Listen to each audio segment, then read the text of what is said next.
Greetings from the depths of the unknown.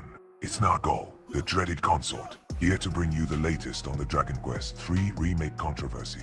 It seems that Square Enix has decided to cave to the woke mob and censor certain aspects of the game, because heaven forbid we offend in the fragile sensibilities of the Twitterati. I mean, who needs artistic integrity when you can appease the outraged brigade, right? The creators of the game are speaking out against this censorship, and I'm loving every minute of it. Yuji Horii, the legendary creator of Dragon Quest, is not having it, and I'm living for his unapologetic stance against the cultural shift towards neutering everything that's remotely interesting. So, folks, put on your woke detection goggles as we explore the murky waters of the drama surrounding the Dragon Quest III remake as political correctness infected the beloved game.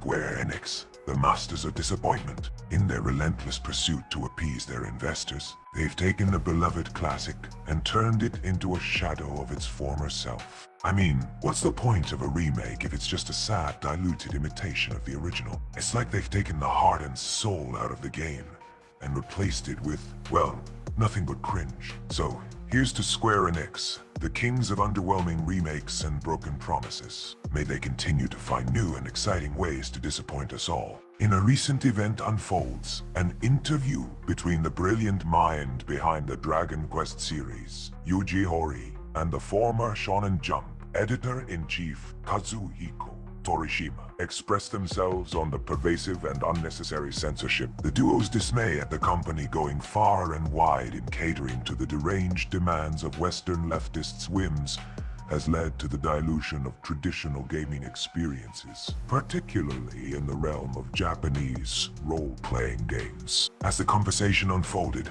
Horii and Toriyama commented on their concerns on the hypersensitivity and political correctness that has come to dominate the gaming landscape. They lamented the bizarre changes that infected the game that once defined the entire genre, now sanitized and sterilized for the modern audience that is one step away from resembling a liberal arts degree from the Clown University. The pair's unfiltered critique of the industry's ongoing obsession with unnecessary changes and censorship served as a powerful reminder of the importance of preserving the unique, unadulterated essence of classic JRPGs. The good old Square Enix, always managing to take 3 steps forward, then managed to fall backward on their ass. The company has been facing a barrage of criticism lately, and it's not hard to see why. First off, there's the financial missteps. It's like watching a once great athlete struggle to keep up with the young and old generation of their audience. You can almost hear the groans of disappointment from the fans worldwide with their foolish decision. But wait, there's more. The lack of new titles is another trend that has taken hold of Square Enix, with all the remakes of their previous titles like the Final Fantasy franchise.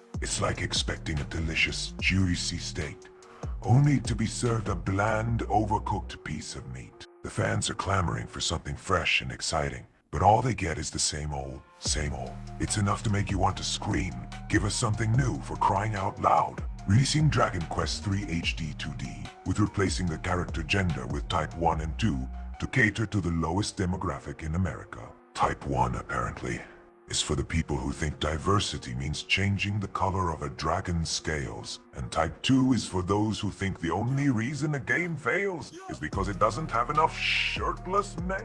Maybe if they focused on making games that people really want to play, instead of trying to appease every single vocal minority, they wouldn't be facing such a financial abyss. And maybe if they actually listened to their fans, instead of listening to unhinged people that love to shove their woke agenda down their throats, they might find untapped oil like the Zenless Zen Zero marketing team, dripping with all the fan service of every flavor of you want. I've got you in my sights. It's time to talk about the elephant in the room, folks. Square Enix, the once proud titan of Japanese gaming, has gone completely off the rails. They've traded their legacy of quality and innovation for a misguided pursuit of woke ideology and an unhealthy obsession with diversity quotas. Now, they're hiring unqualified individuals, people who have never even touched a controller before, to helm their games. It's like letting a chimpanzee pilot a jumbo jet. You know it's gonna end badly. And guess what? It is ending badly. They're losing a shit ton of money faster than a gambler at the blackjack table. Their games are becoming shiny coats of bland, and the fan base is fleeing in droves. They're so desperate to appease the woke mob that they're throwing out everything that made them successful in the first place. They're churning out remakes of classic games, but instead of creating great stories and new content, they're busy painting a new coat over a great classic of a game, adding pronouns and erasing gender norms. It's like they think the problem with their games was a lack of wokeness, not a lack of actual innovation in their storytelling. But here's the real kicker. They're ignoring the gamer feedback, the people who actually buy and play their games. Instead of listening to the voices of reason, they're doubling down on their woke agenda. They're acting like their failures are the fault of everyone but themselves. It's time for Square Enix to wake up and smell the coffee. Their woke midlife crisis phase has failed miserably, and they need to start listening to the gamers who made them successful. Square Enix, the masters of shooting themselves in the foot. They've managed to turn a minor mistranslation of a Dragon Quest creator's interview into a full-blown controversy. The interview, which was already viral, was erased from the internet by Square Enix in a desperate attempt to cover up their mistake.